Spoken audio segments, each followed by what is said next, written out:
Okay, so good evening, everyone, and welcome to Princeton Public Library. I'm Janie Herman, the manager of adult programming, and it's my great pleasure to introduce our author and moderator for the program this evening. But first, a few housekeeping notes. Please note that we do have a hearing loop in this room that pairs with T-Coil technology if you require hearing assistance. And as always, silence those electronic devices during the talk.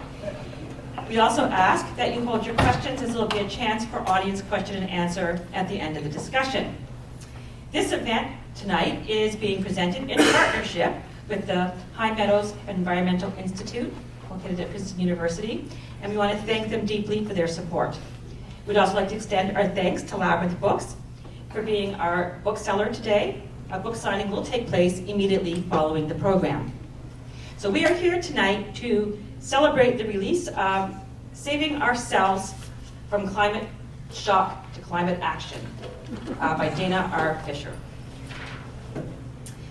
Dana is the director of the Center for Environmental Community and Equity and a professor in the School of International Service at American University. Her books include Activism Incorporated, How the Outsourcing of Grassroots Campaigns is Strangling Progressive Politics in America, and American Resistance, From the Women's March to the Blue Wave. Tonight she is joined by, Professor Fisher is joined by Miguel Centeno, the Musgrave Professor of Sociology and Executive Vice Dean of the School of Public and International Affairs at Princeton University. He has published many articles, chapters, and books, far too many for me to be listing here. In 2000, he founded the Princeton University Preparatory Program, which provides intensive supplemental training for lower-income students in local high schools. Among his many, many achievements are serving as the founding director of the Princeton Institute for International and Regional Studies, and serving many years as the chair of the sociology department at Princeton University. So welcome to you both. We are looking forward to this conversation and finding out how we can move from being in climate shock to taking climate action, and that we can save ourselves. Thank you.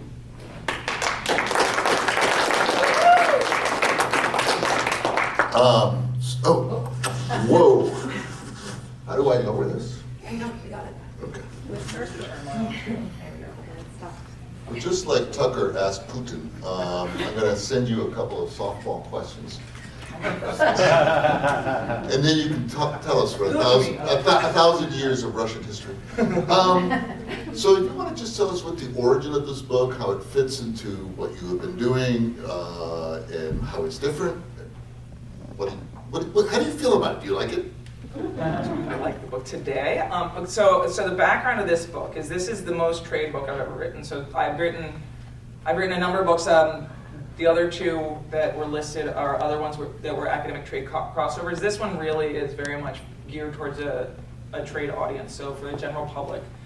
And the origin of it is that I've been studying climate policymaking and activism for my entire career. So starting in the 1990s, I have been to many climate negotiations. I don't go anymore because they're a complete waste of carbon, and I'm happy to talk about why that is later, if anybody has been following it and wants to argue about it.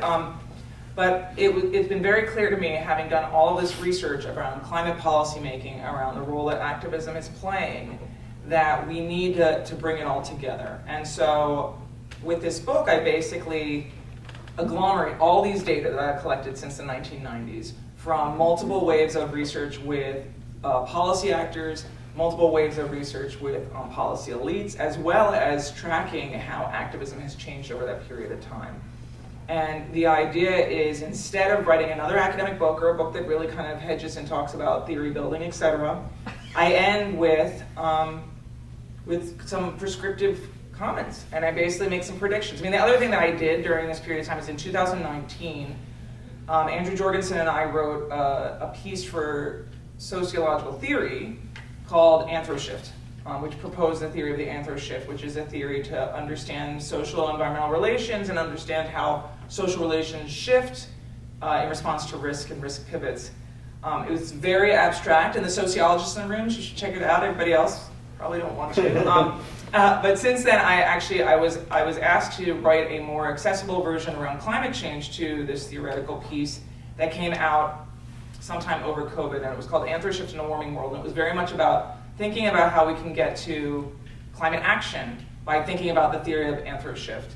And it was much more accessible to, it was more to like the nature climate readership.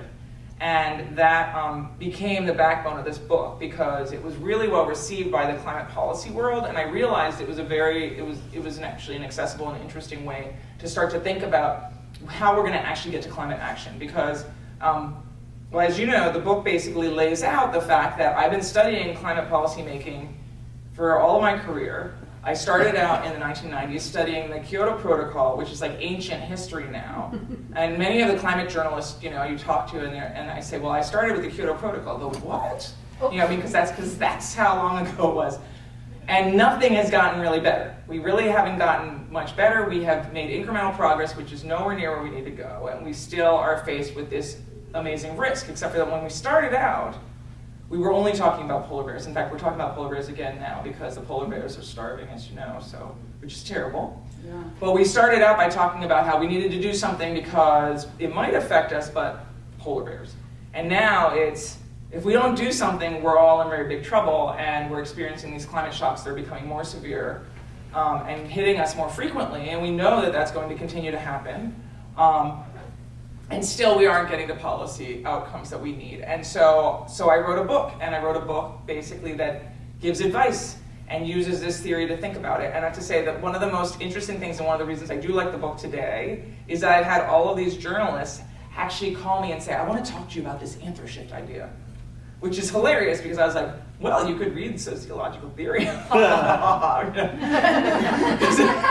then you won't understand anything. But it's just fascinating to have conversations now where anthro-shift actually has been like mentioned in, it's like in Time magazine, which is really weird. Because that's not the way it's supposed to work. But I'm very excited about it, and and I'm interested to see if going out there into a space that was not where I was trained to go, maybe it'll help, at least help the conversation. So would the bumper sticker be, we're the polar bears now, something like that? We are the polar bears. We are the polar bears. The R is in like all caps. So just so everybody can pretend that they've already read the book even before buying it, can you give everyone a 2-minute version of what the main message of the book is? Sure. Okay, ready? I'm going to be timing you. Okay. It's bad. It's getting worse. We're nowhere near where we need to be. The reason is, and the state and businesses have been really captured by fossil fuel and other vested interests. We in the IPCC are required to call them vested interests. We're not allowed to name them. And that's because of the vested interests. And it's very interesting and cyclical that way. And as a result, change is going to happen when we all start to experience climate shocks. And it is going to be motivated by civil society, which will rise up and put pressure on the state and the market or lose complete legitimacy. And there are 3 main suggestions about how we're going to prepare ourselves to save ourselves because nobody's coming to do it for us. Yes. Okay, that's an optimistic message. It's an apocalyptic optimistic message. Yeah, okay.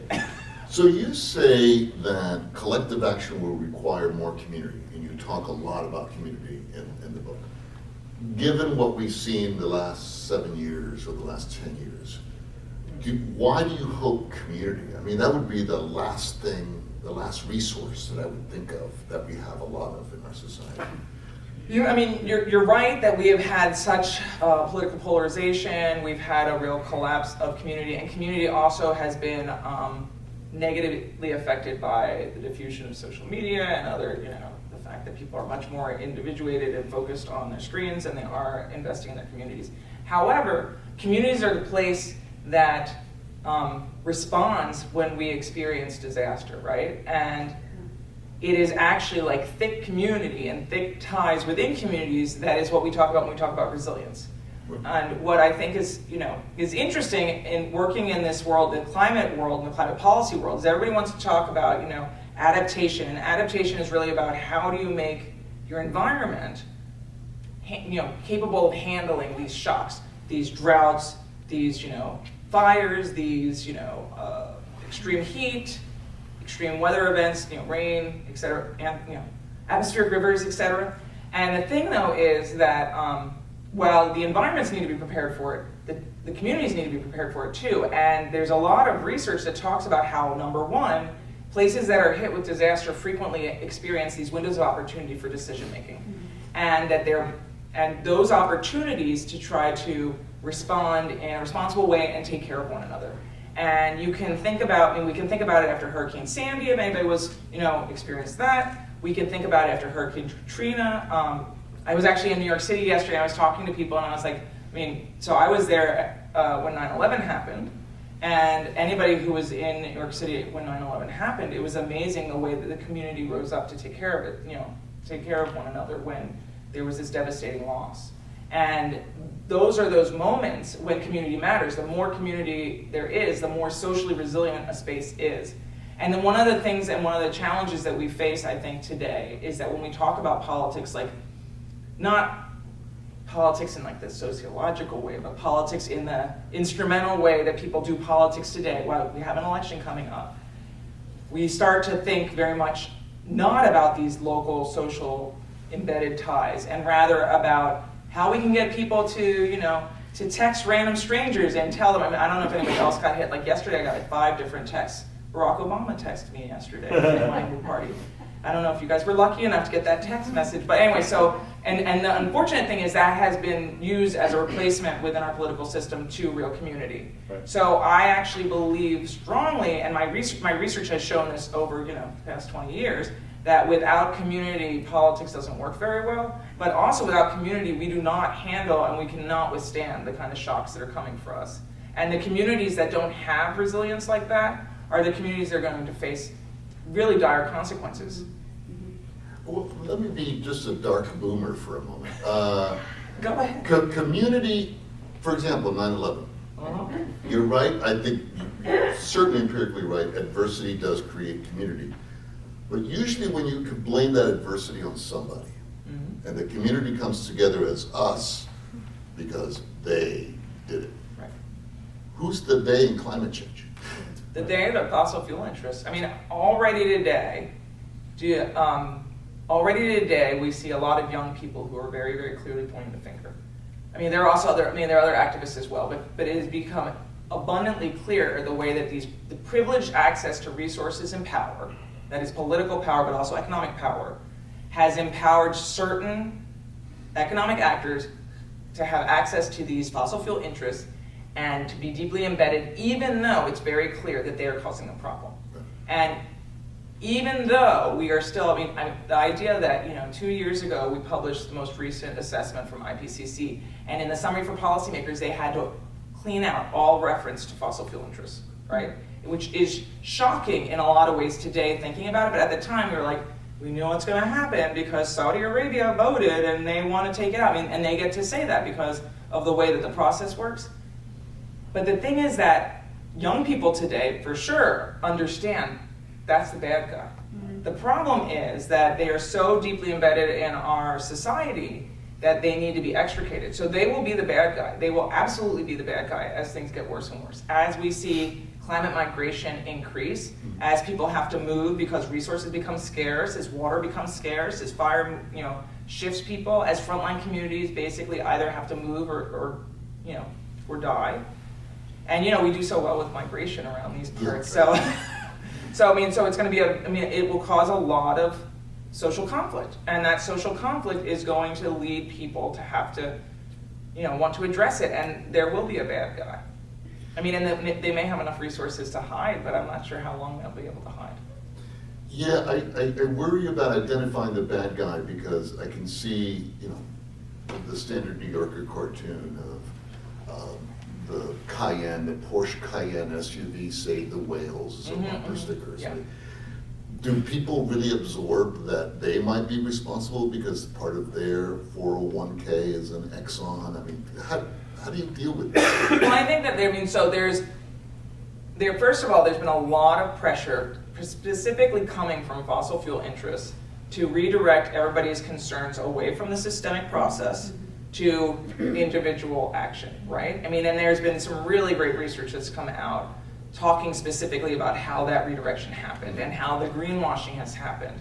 in terms of trying to make us understand that, you know, we need to put those solar panels, we need to pay out of our pockets to put the solar panels on our houses and to buy the electric cars, which of course means that only a very small fraction of society actually has access to it, rather than they have to start to shift away from, you know, utilities have to shift away from fossil fuels and need to shift towards what was then marketed as the clean energy source, natural gas, right, which is actually a fossil fuel, which is actually quite pernicious and quite dangerous. And so it's this slow process, but for individuals, I mean, certainly there is an issue of consumer behavior and questions about how consumerism plays into it. But honestly, at this point, based on the models, if we could just get folks to put pressure on adjusting the transportation sector and, you know, and our energy sector, we would be in such a better situation. It just, I mean, and, you know, if you're going to drive, I mean, there's no question that there are problems with driving one of those electric Cayennes or whatever they're called, right? But you know what? That at least it would help to shift the tide. Mm-hmm. And at this point, it's just we need to even just to shift the tide. I mean, honestly, so I was walking around campus today, and we were told, so we did a tour, and we were told that Princeton is going to go net zero in 2045. Which, you know, I mean, it's great that there's geothermal and they're digging for geothermal. We did it at Columbia. Jen was there. We did it at Columbia, and that's wonderful. But 2045 is an outrageous date, and it's just particularly interesting because this dragging, the foot dragging, in the face of an emergency is the problem. And institutions need to take action. I mean, certainly people can think about moving their money, and money, part of the problem is the way that investments are continuing to invest in fossil fuel expansion and fossil fuel infrastructure. And there's actually been some really, really interesting recent research that came out like last week that shows that people who invest in that are going to make less money than people who are investing in clean energy. So there was a piece in Forbes about it, but there's a great study. It's all over the place now. Happy to share with anybody who wants it. So I think the money will shift, but it's more about the system and the degree to which the system is going to take a long time to, you know, to move the ship, right? And there's just so much that needs to move, and yet, right now, ocean temperatures are statistically significantly way above natural, even for an El Nino year, right? We have, you know, the ice is melting everywhere. We have these atmospheric rivers. There's this new paper that just came out having to do with the way that the cycles are, you know, being affected, the current cycles, and if that, I mean, so we're fast approaching all these tipping points. We don't have a social tipping point like that we're approaching.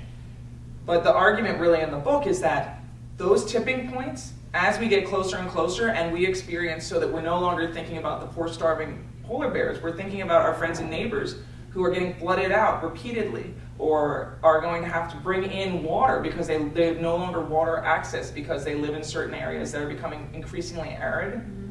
That will be the tipping point for society, but it's going to be painful. Well, I really like the part about the book where you talk we needed a moral shock. I think that's the, yeah. I'm quoting you. And I was thinking, what's the equilibrium between a moral shock that's big enough to wake everybody and the shock that is so big that everybody just feels disempowered? Mm-hmm. The asteroid is coming, let's just have a party. Yeah. So where is the line, in a sense? Well, so when I talk about moral shocks, I think Jim Jasper was the first person to talk about moral shocks, I think. So I'm talking about moral shocks in terms of how to get mass mobilization and to get the general, you know, larger part of the public interested and engaged in pushing for social change around climate change. And when I talk about moral shocks there, I actually am leading off with historical examples from the civil rights movement and other movements where there were shocks specifically in terms of the experience of watching activists. The dogs and cell mines. Yeah, exactly. So it was nonviolent activists who were engaging in civil disobedience, who were being beaten up, attacked, etc. And this is that notion of a moral shock that made the general public all of a sudden say, you know what, this is wrong, and we're going to put political pressure. And it's that level of political pressure that rises up that helps to make social change. I mean, there's all this wonderful research in sociology around the civil rights movement that talks about this. And the idea is that for us to see a movement that's broad enough to make social change, you need moral shocks. Now, with regard to these climate shocks, which I don't think are moral shocks, but climate shocks are more this personal experience and knowing people who have experienced. Or, think about last summer. I mean, here there was terrible air quality, right? There was terrible air quality all over the place. And that's going to happen again and again. And at a certain point, people may actually not be willing to go, okay, I'll just put on a mask. I mean, it was interesting in DC because first they canceled the outdoor activities. My son no longer went outside for recess. And then, 2 weeks later, they're like, well, just wear a mask. It's fine. But that's not going to work for so long because it's going to continue getting worse. So, we're sorry if we're getting too sociological here. So part of the sociologist here's a problem. Yeah. But this is great. Go ahead. Part of the problem with collective action is collective action usually involves zero-sum games. I mean, one of the great liberal lies of the last 40, liberal with a large L, is that we can have it all. Mm-hmm. So most things require, I have to give up some of my resources and I'm going to give them to you. Now, given that most of the people who stand to lose from changes, basically us, Western Europeans, Japanese, how those people have all the power. So you're talking about taking goodies away from people who have all the power. Do you? I'm sorry if I sound cynical, but I'm Latin American, so. Oh, no, fair enough, but I actually think, I'm going to sound even more cynical. I don't think that we are going to see the kind of collective action happen until the industrialized world is hit hard, which means that many people who are living in the band around the equator and in small island states are already going to have moved and deal with this. And this is the whole loss and damage debate that is going to continue to go on, where countries are going to commit money and then they're never going to pay it, which is like the second time we have not paid the money that we committed to, that will continue. But the point is that it's really, when I talk about these shocks motivated collective action, I don't think that it's the fact that the entirety of Tuvalu has had to relocate. I don't think that it's going to be so many people in coastal communities or even frontline communities is going to do it. It's when it is enough of an experience that those of us who come from privilege are experiencing it. Jeff Bezos, maybe not, but but everyday schmoes like you and me. But tell us a little bit, what would that look like? I mean, what's the movie script? The collapse of the North Atlantic current, or what do you see as the kind of moral shock that people are going to say, okay, that's it? Well, I mean, I actually take, I think I mentioned in the book, I take from Secretary General of the United Nations discussion that he had about what happened in Pakistan last year, where a third of the country got flooded out and relocated, and so many people died. And it's basically, imagine Pakistan on both sides of the country and in the middle. Where so the movie script is kind of like actually I've been talking about potentially doing a movie, and it's basically, so most people here are old enough to remember The Day After Tomorrow, right? So you don't even have to be that old. Oh, no, okay, talk to your students, okay? So, because just none of the undergrads today have seen Day After Tomorrow, which kills me because she's looking, no, you don't even know what I'm talking about. Anyway, so, but here's the deal is that Day After Tomorrow was based on terrible, terrible science. I mean, it was ridiculous science. But the thing that's really interesting is, anybody who remembers it, it starts out at a UN climate negotiation that's taking place in India. And it's funny because when that film came out, I was still going to the climate negotiations because I still believe that they might work. And it was so funny because I remember I came home from a negotiation and we saw the movie and I was like, oh my gosh, you actually have there's a scientist here, and this is like one of those IPCC panels that we have at the climate negotiations, and it's in a movie. And then the science was like, oh yeah, and the helicopters freeze in midair and they all fall and die, which is really not the way science works at all. I mean, that was a lot easier to it was a lot easier to show the helicopters falling from the sky. So I get it, and people freezing while they're doing stuff. But I was saying, what we need is basically, we're talking about now take The Day After Tomorrow, and you need to shift it a little and actually make the science legitimate. Because at the end of Day After Tomorrow, we went into a new ice age, and basically all of the people in the global north had to go south, and it became this whole discussion about what about the dead, et cetera. I mean, that was really... Yeah, I like that. Yeah, I figured you would like that. I mean, so in this case, though, we're going to end up with all the people trying to go north, I mean, apparently Greenland is melting extremely quickly right now. It may be very nice to buy property there. I mean, you know, it could be a very, very comfortable place as the world warms, but you know. I didn't know this was an investment seminar, so don't invest in oil, but buy land in Greenland. Greenland or the poles? Greenland or the poles. One last question before I give everybody a chance. You talk of resilience, and I've worked a little bit on my stuff with resilience versus robustness. It seems to me we're always fascinated by robustness. They guarantee that nothing bad will happen, as opposed to resilience, which is something bad will happen and you'll get over it. I mean, paraphrasing. Okay, yeah. How can we get off our fascination with robustness? That nothing, the only solution is to make sure that we don't have to change anything. All right. You see what I'm saying? No, I completely see what you're saying. I'm trying to figure out how to answer it without sounding too sociological. But I mean, so your question reminds me of Ulrich Beck's work on reflexive modernization, right? So in the work, basically, which inspired the theory of the anthro-shift, and I basically take it and go farther with it. The idea in Ulrich Beck's work is basically that we have this universalization of risk. And so the theory was born out of the Chernobyl meltdown, right? And he wrote it in Europe right after that when people were exposed to radiation, and it was this, he talks about how the risk comes on cat's paws. You can't see it, you can't taste it, but you know, and it changes society because all of a sudden society has to think about how many risks can we limit, but you can never get rid of the risk. And that's this idea of reflexive modernization. I mean, it's much better than that. But we'll just go there for now. But I mean, the deal is that I think in a lot of ways, there's this myth of robustness at this point, especially when we think about risk and the role that risk plays in our society.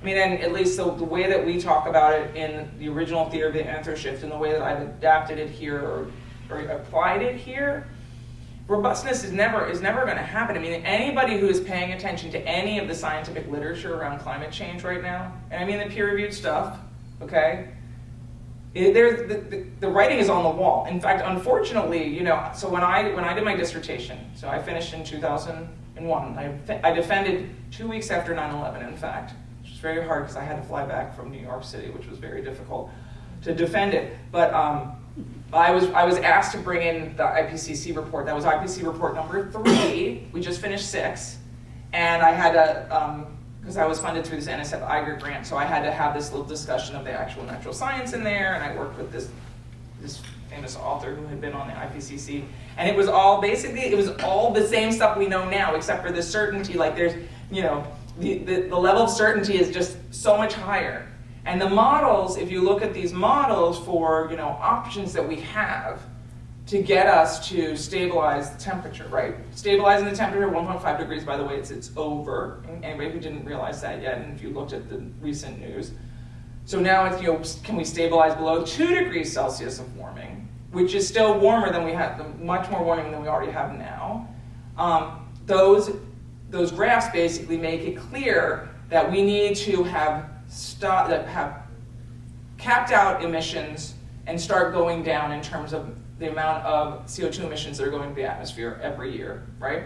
So this idea that we're going to basically go to net zero by 2045, it's so too late.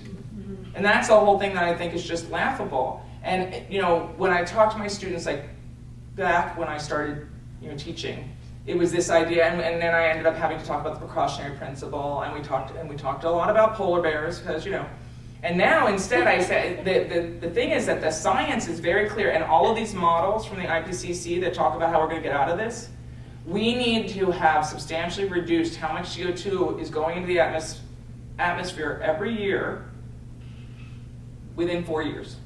If we have not capped it and started going down by then, all the models, we'll have to run all new models. Mm-hmm.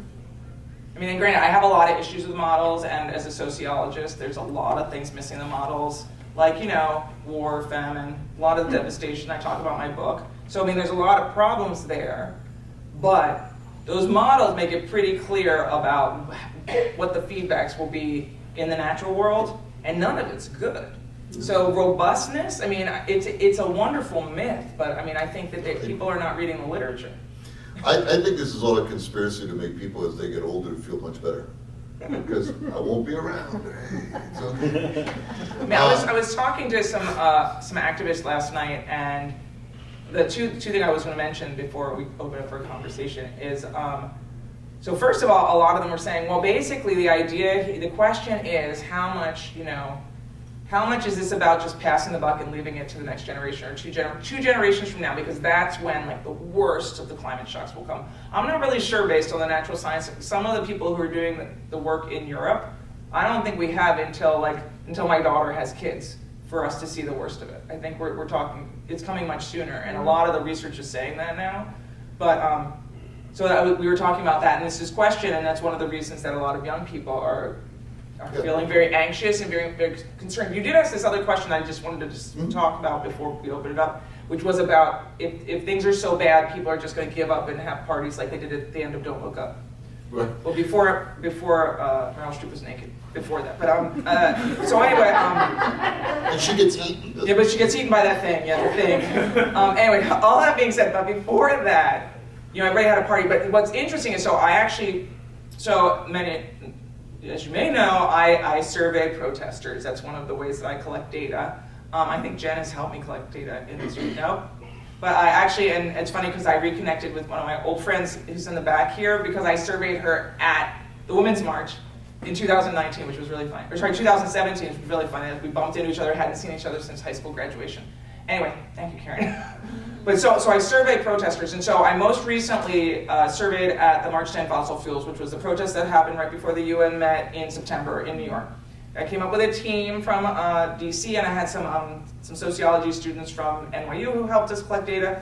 So we went in and we surveyed, and at that I wanted to ask this question about emotion, because there's a lot of research about doomerism and how it's going to demobilize people, and they're all going to be like, forget it, let us just eat cake because we can't do anything, right? May as well just give up. So I wanted to find out about, one, experience with climate shocks, to the degree to which people who are in the streets are actually experiencing climate change, and two, the emotions that are mobilizing people to come out into the streets, right? So we had these two questions. And the things that I thought were very interesting was, number one, almost everybody said they had personally experienced climate shocks. Granted, last summer, right? El Nino summer of the wildfires in Canada, so anybody who was living on the East Coast experienced it. 87% of the people said they had experienced air quality because of fires, but then also like 30% said they were experiencing sea level rise and extreme weather of other sorts. So it was very interesting. So everybody's starting to report they experience it, who's coming out in the streets. The other thing though is this question of, well, is it the people who are most hopeful who are going out in the street, or is it what's motivating them, okay? And things that were really interesting were the top two emotions that the people were feeling who were in the street: sadness and despair, right? Which is interesting. And so then, okay, as somebody who surveys protesters and has written many a funding proposal about it, and you always get the response, well, but how do you have, what's the control, right? So I actually worked with the sustainability team at Deloitte, who runs this international survey, but they have a national sample that they do here in the United States, and they ran the same questions with a national sample in the United States. Statistically significantly more sadness and anger for the people who are in the streets than the general population. So that it suggests, though, that this argument about people being sad and angry and anxious and saying, forget it, I'm just going to go have a party, it doesn't seem to be, doesn't seem to be empirical evidence that I have found when we look at the people who are out in the streets. Those people are feeling those things, and they're doing something about it. And they have more of a sense of efficacy, of course, because they're not just sitting around watching horrible things on TV. But maybe that's good. No, that's great. But let me give a chance to anybody else. Okay, so do we have questions from the audience? Okay. You can ask about Russia and China. You're going to ask about the rest of the world. Oh, do I have to press this? You're going to shoot it up a little bit. Yeah. I am. Okay, there we go. I'm getting Yeah, feedback. the rest of the world. I mean, even if we're perfect at this in the next 40 years, will it make a difference with China still chugging into the environment, Russia and, I don't know, India, a lot of big countries? Well, the good news, okay, so I know it's. the good news is that actually, so countries that have less democratic systems are able to change their systems quite much more effectively. So China is actually in the process of winning the clean energy war. Oh, good. So they will probably have made substantial shifts in the way that they're dealing with natural resources well before we do or the rest of the West does. Now Russia, I don't know about Russia. I mean, Russia is a problem. The good news is that Europe will be forced to get off. Well, they're not taking Russian gas anymore. They're taking our gas. Yeah. So the United States is now the #1 natural gas exporter. We're also the #1 oil exporter in the world above Saudi Arabia, so we should all feel very proud of that. So well done us. But the point is that we clearly should be leading, #1. But #2, sure, the rest of the world. So in advanced industrialized nations, if we're not talking, so India and China are getting on board. The big concern is developing countries that are continuing to demand natural gas or want to use gas or coal. And the deal is that most of them are asking for those resources to come from China or from the United States, right? Or maybe from Canada. And the problem right now is a lot of countries are talking about doing something within their borders and sending it abroad. Right? So, for example, some of the stuff I talk about in the book, which is coming from this policy elite research I did, in 2022, Republicans in the Congress, basically, their climate platform, and you'll hear this more and more as we get closer to the 2024 election, is that to address climate change, we need to take American natural gas and send it all over the world. Right, thank you. It's laughable, right? And then they say, no, because American natural gas is cleaner. And we actually have environmental standards for how we do the extraction. But the problem, I mean, obviously, it's laughable because then the rest of the world will be using natural gas. And we have to deal with that, but we need to lead. And some countries will also lead, especially those like China absolutely sees this market for it, and they're going to do it, and they're going to do it much more quickly because it's much easier for them to take top-down, measures, and the state is much stronger. So, yay, leaks, Jake. But we're going to have to help out the smaller countries. Well, we're going to have to help out the smaller countries or help relocate the smaller countries. Yeah. But I mean, sending them natural gas is not going to do it. This is fantastic. I have a sociological question I will try to make not too sociological. So Do it, Jeff. here we go. Echo. So the literature on social problems is pretty clear that counterintuitively social problems are not actually social problems until they're framed and described and experienced that way. So especially in the media landscape we live in now, I'm entirely convinced you're right that eventually climate change is going to come home. But if Sean Hannity is telling me that, yes, it's hotter, but it's hotter because of the liberals, what we really need to do is burn more oil or something, you know what I mean? Like, how do we get, I think you're right that the physical stuff will be there, but the social problems literature is pretty clear that the physical stuff, despite what you might think, is actually insufficient. So we need we need a story and a narrative and a framing to understand that social problem as a social problem. So how does that happen if half of our country is beholden to Fox News?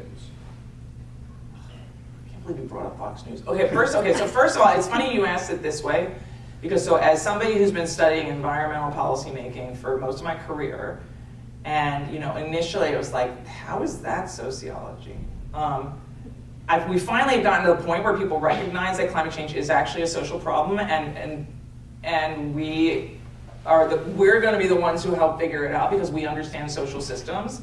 Although there still are a number of atmospheric scientists who are the ones who are telling the world and all the time on the news talking about society, because they are actually social actors individually, so they know everything, which is that's the hill I'm going to die on. That all being said, your point I think is important, and what you're talking about here is the amazing level of polarization we have in our country. There's just a study that came out yesterday or the day before that basically said that 15% of the American population does not believe that climate change is real or happening. 15% is actually, it's a pretty good number in my opinion, all right? Because more than 15% of the American population is addicted to Fox News. And if only 15% doesn't believe it, that shows the degree to which the experience of climate change is starting to shift that. But but at the same time, there's some really interesting stuff about framing and media framing and the way that the media has been complicit in causing the problem.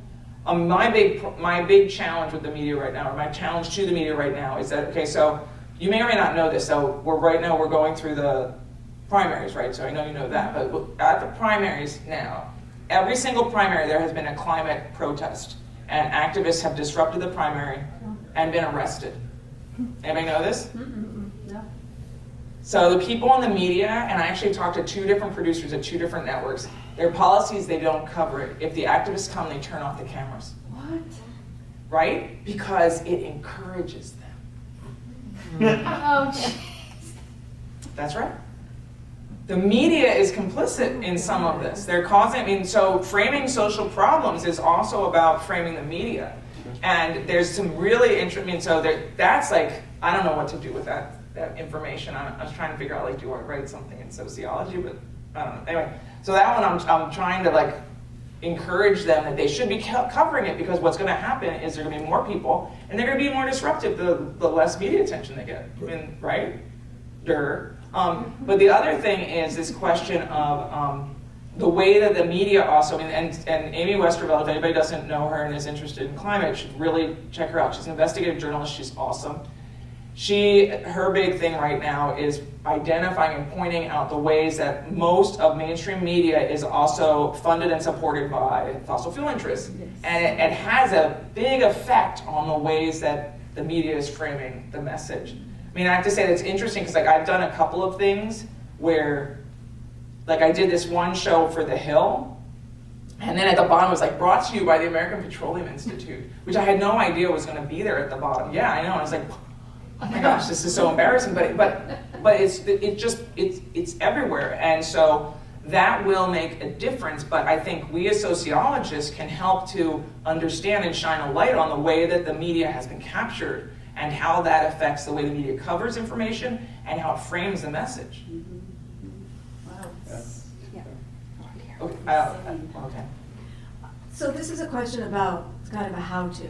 So we've talked about the other big countries.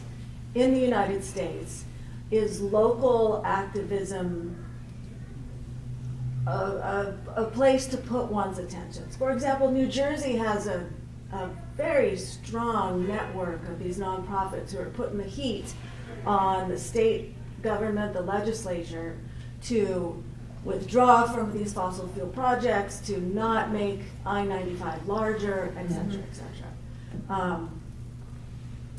As opposed to, federal policy, or I'm just wondering if that state by state kind of.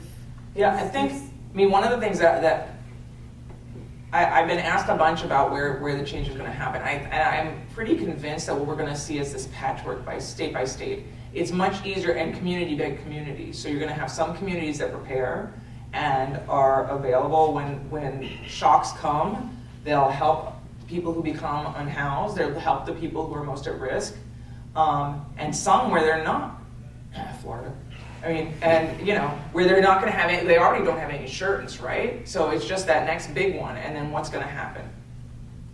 It's just this interesting question where they apparently have put up these seawalls, right?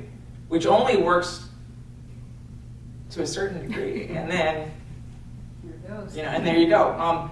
But I think, the way I end the book is I talk about 3 things that we should all be doing to prepare to save ourselves. And 2 of them have to do with activism. One of them is about, I pull apart in the book the radical flank, which is treated as a monolith mostly, but it's the folks who are becoming much more engaged in civil disobedience. So those are the ones who are throwing the paint and gluing themselves, but it's also the ones who are doing these other actions that are much more embedded in campaigns that are locally embedded. And basically what I say is that activism that creates community and builds solidarity is very important. And solidarity also involves solidarity with other people who are engaged in other struggles. Because the environmental movement and the climate movement has been they talk a lot about climate justice, but there's not a lot of intersectionality there, and there needs to be. Number 2 is about capitalizing on the moral shocks, which we talked about already, which is preparing for, and this is something that's interesting talking to activists, because, how do I say this? I am very sympathetic, and I don't want to get arrested doing activism, and I don't want to be held. But I also know that being held overnight is very different from the experience of activists who have been engaged in these long-term struggles and have actually been successful. And it's a very hard conversation to have, where like last night I was talking to these activists from Extinction Rebellion in New York, and they're like, well, I was held for 12 hours. I mean, it's terrible. I don't want to be held for 12 hours in jail, but at the same time, one of the people in the audience was like, do you know what happened in South Africa? You know, how about, you know, letter for Birmingham prison? I mean, so but there's an interesting kind of, there's going to have to be a process for, you know, thinking through the risks and what's worth it. And then the final one is about this cultivating resilience, and that's very much about investing in your community. And so one of the things is that, I mean, I do believe in community, but I also recognize that lots of parts of the country and the world are not as embedded in community. And for that, it's much more valuable, in my opinion, to be building up from your local place where you are to create that resilience, rather than, you know, going and calling in a purple state and telling them what to do, which my other research from other books has made it very clear that that is a it's an instrumental action. It sometimes works for a vote in an election, but it doesn't do anything else. And when the election's over, there's nothing left behind. And we need there to be stuff left behind, because when the storm comes and when the seas rise, we need to be there for one another. And you can't be like, oh, I'll use the dialing into that other state and call it, hey, you need anything? Because that doesn't work. We can't help one another that way. All right, thank you very much for coming here. What is the solution? Like, what should we be activating for? You know, we could activate against fossil fuels, but what do we activate for? Well, so we activate, so first of all, we should absolutely be investing in mitigation, which is reducing our carbon consumption, right? And I'm not one of those people who says, oh, we shouldn't worry about it personally because the system has to change. And it's true, the system has to change, but do what you can and what you can afford to do. One. Two, we need to adapt and create resilience. And that is very much an action that has to do with getting involved in civic groups, getting involved in community groups, getting involved in churches, in schools, in anything else, in local indivisible chapters, whatever it is. Sunrise hubs, although I heard Sunrise just came to Princeton. Yeah? I don't know. Yes. Sunrise came to Princeton, yeah. So Sunrise there's a new hub at Princeton. So anyway, so there are all these different places. Now progressives do not do as good a job at building this kind of locally embedded community stuff as people on the right tend to do. And that's been one of the challenges. But we can do it. It just takes time, and it takes this investment in infrastructure. So invest in infrastructure. We got an amazing election coming up. It is like basically fighting against the Death Star. So, you know, there's a wonderful opportunity to think about it. I'm talking about this in terms of just climate change, right? If you pay any attention to what's going on in the conversation about what will happen if Donald Trump takes office, I mean, his gloves are off. Oh, yeah. He has made it very clear that he will do everything he can to denude the environment and, you know, and pillage as much as he can, and to hell with everybody. Mm-hmm. But the problem, and he's also basically going to get science out of the government. So anybody who cares about that. So given those things, there's an election, and there's a wonderful opportunity to engage in local community around that. So it's not like we have to talk about polar bears and what's going to happen in 5 years. We can talk about what's going to happen in the next few months. Mm-hmm. Thank you. So you mentioned Pakistan and the floodings in 2022, and I'm wondering, where do you see us being with respect to international allyship and international solidarity and just all of that activism? Because I'm thinking, a little bit of like the Maslow's hierarchy kicks in. It's like if people are busy fighting for development and like basic services and rights, where does that space for advocating for climate come in? Yeah. I mean, that's the same question that we see in frontline communities and many communities of color in the United States, right? It's that, so climate change is not the top issue in those communities, and so climate activists are like, well, but we don't know how to connect with these, the people who are struggling to make sure that the minimum wage goes up so that they can actually afford to live in comfortable housing and, and get childcare and, So I think that in terms of thinking about global solidarity, I'm not super hopeful about it, except for to say that, I absolutely support it, and I think, I think the thing that also is, having studied the climate regime since, not 1992, but since like the regime started kicking off and trying to really do something about climate change, I don't have a lot of faith in multilateralism, so I'm not sure how it will work in terms of developmental assistance, in terms of helping in developing countries, except for to say that I think that in general, folks who care about climate change have to think about how climate change and climate justice and economic justice and racial justice are all combined together. And that message, as people figure that out, that solidarity will help to provide support and solidarity internationally as well. Okay, so I think we're going to start wrapping up. I'm just wondering if either of you have any final comments to say to close out, or questions? No final comments? Do you want to leave a parting message? Dana? Parting message. Well, I think the parting message, I guess, is just that I think that as the last sentence of the book is, as unfair as it may seem, the future is up to us. And I think I wholly believe in that. And I believe, though, that, as I said before, like, the writing is on the wall about the trajectory we're on right now. And the question is, how do we get to, how do we shift that trajectory? How do we move this ridiculous, like, I don't know, what is it, like a really big, tanker of some sort, but it's not carrying oil, because that would be weird. How do we get it to move? And the answer is, certainly if we were in some sort of, an autocratic state, and you had, some people are, and there's a really interesting panel we're having at ESS on, can democracy survive climate change, based on this paper that Steve Brecken, who's my advisor here at Princeton, by the way, wrote. And the question is, at a certain point, does democracy die because we have to respond to climate change, and you can't really do it through a democratic system?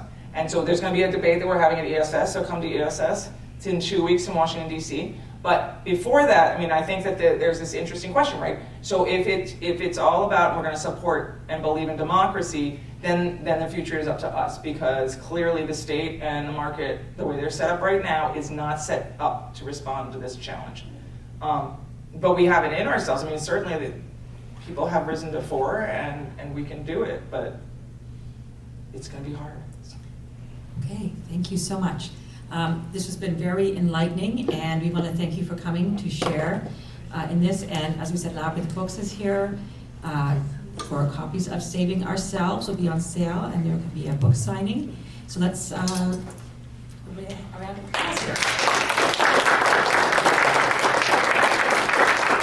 I just also want to say, for those of you that live in Princeton, we are preparing for our next annual Environmental Film Festival, which I think is in year 18 now. We're getting fairly close to announcing the lineup of films. The first week starts the first weekend in April, so mark your calendar, come back to the library for conversations about a wide range of environmental issues, including climate change, as well as one about saving seeds. It's going to be very interesting. We have a wide variety that we're looking at. So please mark your calendars for that, and thank you again, both of you, for being here with us this evening at the Princeton Public Library. Thank you. Thank you.